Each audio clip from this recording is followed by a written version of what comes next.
न्याय की प्रतिमूर्ति श्रीमान एडीजे सर,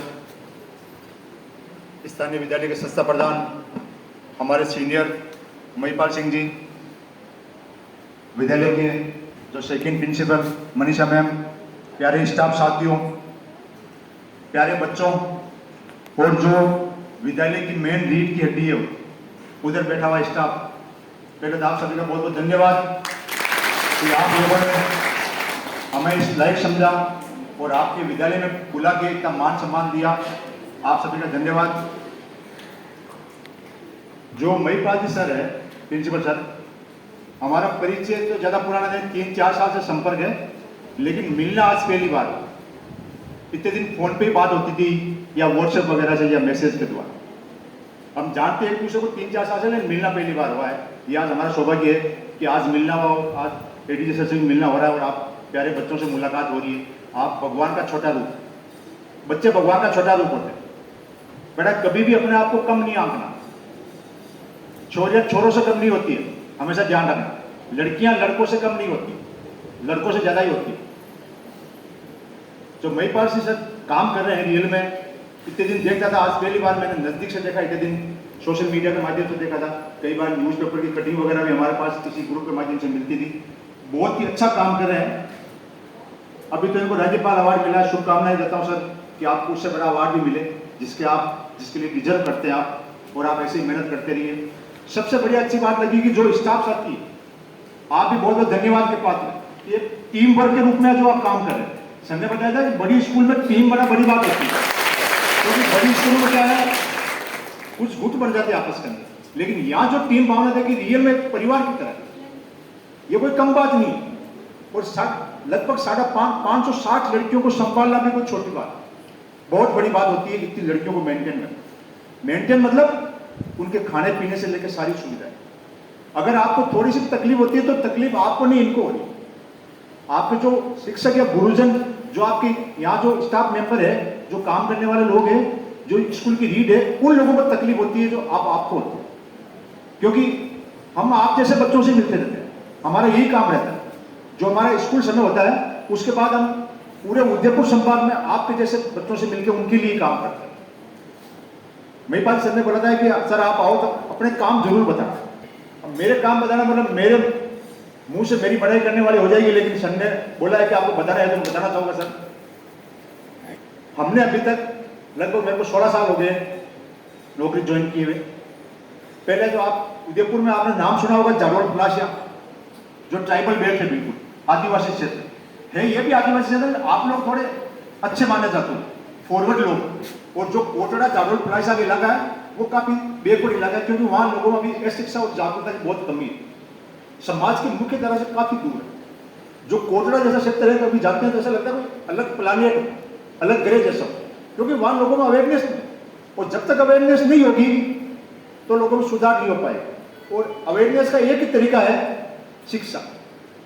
भीमराव अम्बेडकर जी ने क्या कहा था कि शिक्षा वो शेरनी का दूध है जो पिएगा वो दहाड़े। बताया था ना, याद है आप लोगों को?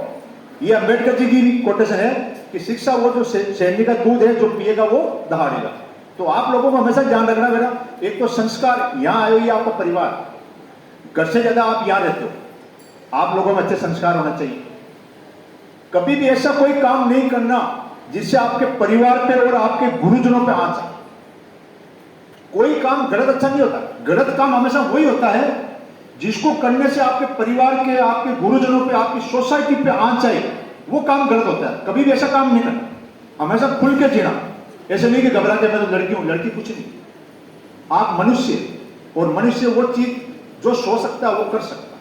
इसलिए अपने आप को कभी कम नहीं आंकना। और लड़कियां लड़कों से कम नहीं होती। लड़का जब शिक्षित होता है तो एक घर सुधरता है, और लड़कियां जब शिक्षित होती है 2 घरों को सुधारती है। एक तो खुद के परिवार को, एक जहां उसकी शादी की जाती है। और लड़कियां अगर शिक्षित होगी, समाज में आगे आ गई, तो उस समाज को कभी भी पिछड़ने की जरूरत नहीं पड़ी। यानी समाज कभी पिछड़ नहीं सकता अगर लड़कियां वहां आगे आए। अब मैं बताना चाहूंगा कुछ कार्य जो हम कर रहे हैं।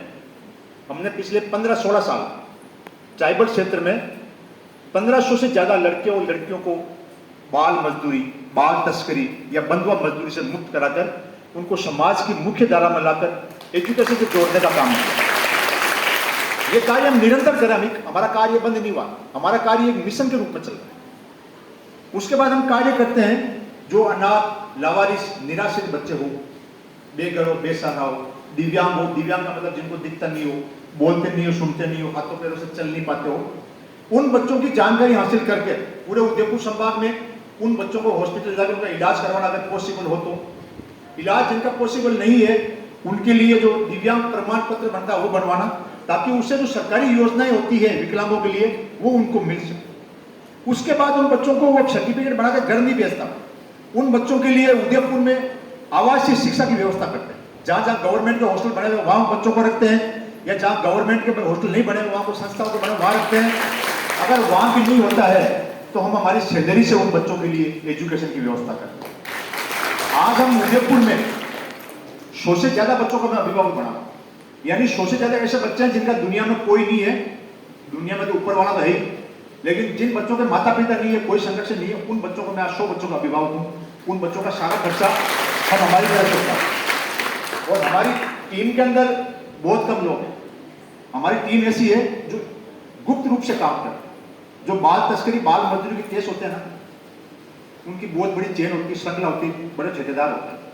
उनको ले जाने से जो उनकी सूचना देता है, उनको सूचना देने वाला डर लगता है कि कहीं पता चल गया कि मैंने सूचना दी है तो मेरे साथ कोई घटना दुर्घटना नहीं हो जाए। इसलिए हमारे लिए जो 5-25 लोग गुप्त रूप से काम करते हैं, कभी सामने आके काम नहीं करते, और न में हम उनको सामने लाना चाहते हैं, क्योंकि जब मेरे को जान का खतरा है 24 घंटे, तो मैं नहीं चाहता कि जो हमारे लिए काम कर रहा है उसको कभी जान का खतरा हो। इसलिए हमारी कभी ओपन टीम नहीं है। और इनमें जो खर्चा होता है मैं मेरी सैलरी से पे करता हूँ, यानी कि लगभग साल भर से आधी सैलरी ऐसे बच्चों के लिए खर्च हो जाती है। और ये जो काम हम कर रहे हैं ना, ऊपर वाला जो परम शक्ति है जिसको अपन ईश्वर बोलते हैं वो करवा रहे हैं, हम कोई करने वाला नहीं। हम बोल दें कि ये काम मैं कर रहा हूं तो ये मेरी बड़ी मूर्खता, क्योंकि मेरे को अगले पल का नहीं पता मेरा क्या होगा, नहीं पता ना अपने को, तो भी करवाता कौन है? परम शक्ति, जिसे दुनिया मेंटेन है या जो दुनिया चलाने वाला है वही अपने से करवा रहा है। अपन तो क्या कटपुत लिया, अपने को ऊपर वाले ने रोल दे रखा है कि आपको दुनिया में जाके अपना रोल प्ले करना है।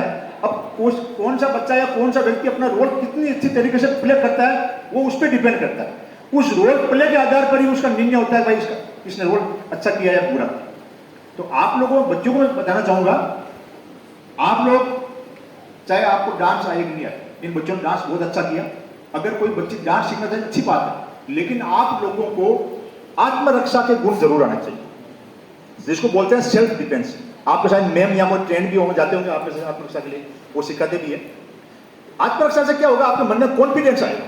अगर आप रात्रि में या दिन में कहीं अकेले जा रहे हैं, आपको मन में लगा कि यार मेरे साथ कोई घटना दुर्घटना नहीं हो जाए, कोई छेड़छाड़ नहीं हो जाए, तो बेटा अगर आप लोगों को कुछ गुण आएंगे ना, वो आत्मरक्षा के गुण आपको आएंगे, तो आप आत्मविश्वास के साथ जा सकते हो, घबराने की जरूरत नहीं।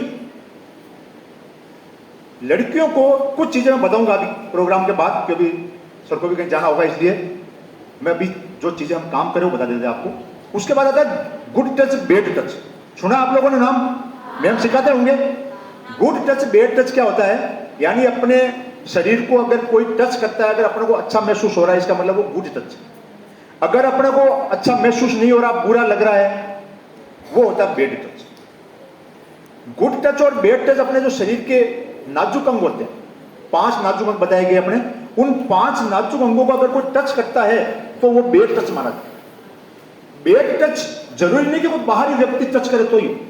आज की जो आप न्यूज़पेपर वगैरह में पढ़ते हैं, जैसे महिपाल सर बता रहे थे कि अगर न्यूज़पेपर में से कोई घटना आती है बच्चों संबंधित, आप लोगों के साथ शेयर की जाती है, क्योंकि आप लोगों को उससे अवेयरनेस आएगी, आप लोगों को पता चलेगा दुनिया में क्या हुआ।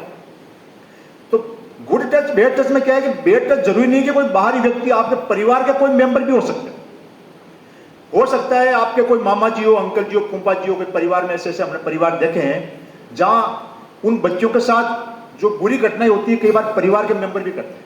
इसलिए अपने को हमेशा सजग रहना चाहिए। आपको लगे कि ये व्यक्ति हमारे परिवार में है, ये आपके गणे खूब खास होगा, लेकिन आपको लगे कि मैं इनके साथ सेफ नहीं हूं, तो आपको उनके पास नहीं बैठना है। अपने माता पिता को बताना है कि मैं अपने आप को यहाँ सेफ महसूस नहीं कर रही हूं। तो माता पिता कई बार जगह दे, नहीं ऐसे कैसे बोल दी तुम, इधर मामा जी, तेरे फूफा जी, तेरे अंकल जी, कई बार के भले ही हो, लेकिन मैं अगर अपने आप को सेफ महसूस नहीं कर रही हूं तो मैं इनके साथ नहीं बैठूंगी। क्योंकि ये घटनाएं आजकल आम बात हो। आजकल तो सोशल मीडिया का जमाना है। अब आप लोगों के पास सोशल मीडिया नहीं है, लेकिन हम जो चीजें देखते हैं उनमें अधिकांश मामले एडीजे सर भी तो यही काम रहता है आपका, न्यायमूर्ति हो आप तो जो पोक्सो जैसे मुकदमे आते हैं वो अधिकांश परिवार के मेंबरों के खिलाफ किया। तो बेटा हमेशा ध्यान रखना, जहां आपको अपने आप को सेफ महसूस नहीं करो वहां आपको उसके विरोध करना है, कभी भी उस चीज को दबा के नहीं रखना। कई बार आप सुनते होंगे कि किसी महिला के साथ कोई गंभीर अपराध किया जा रहा था, महिला 2 साल बाद बताती, अगर वो महिला उसी दिन